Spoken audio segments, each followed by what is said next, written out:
Ditangkap di zaman Sambo, mantan Kapolres ngaku setor 500 juta tiap bulan.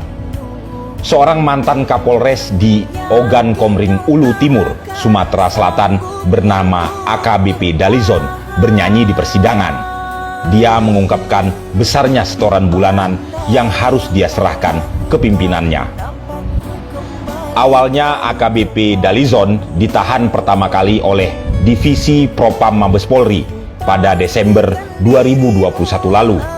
Saat itu yang menjabat sebagai Kepala Divisi Propam Mabes Polri adalah Irjen Pol Verdi Sambo.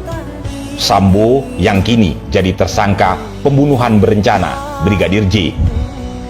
Divisi Propam Polri menyelidiki laporan adanya dugaan AKBP Dalizon menerima aliran dana miliaran rupiah yang berhubungan dengan korupsi dengan tersangka Dodi Reza Alek Nurdin CS.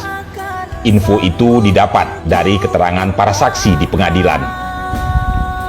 Info dari Kadif Propam sudah dilimpahkan ke Bareskrim dan sudah diproses di Dittipikor, dan saat ini AKBP Dalizon sudah ditahan, ujar Kadif Humas Polri Irjen Pol Dedi Prasetyo saat dimintai konfirmasi tentang penahanan AKBP Dalizon saat itu pada Januari 2022 lalu. Kadif Propam yang dimaksud adalah Irjen Pol Verdi Sambo.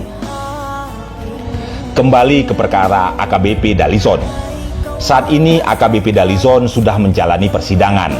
Pada 7 September 2022 di hadapan majelis hakim, AKBP Dalizon lalu membeberkan kemana aliran-aliran dana itu, termasuk kebiasaannya tentang bagi-bagi dan menyetor ke atasan.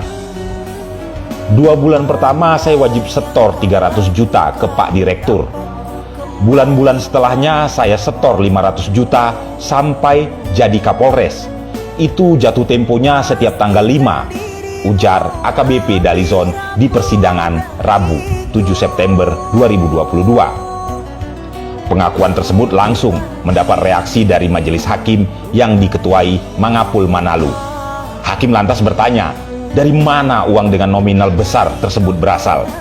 Saya lupa yang mulia uangnya dari mana, tapi yang jelas ada juga dari hasil pendampingan. Bayarnya juga sering macet, buktinya itu dapat WA ditagih, jelas AKBP Dalizon.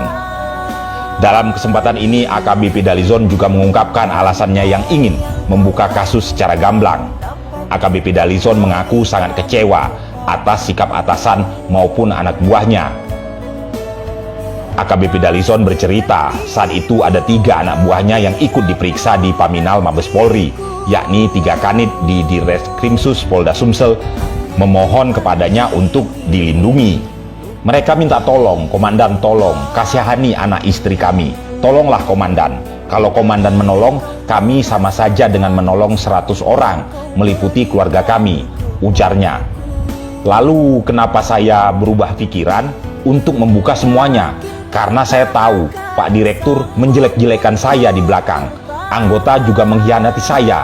Mereka tidak memenuhi janji untuk mengganti uang yang saya gunakan untuk menutupi yang mereka terima, kata Dalizon menambahkan.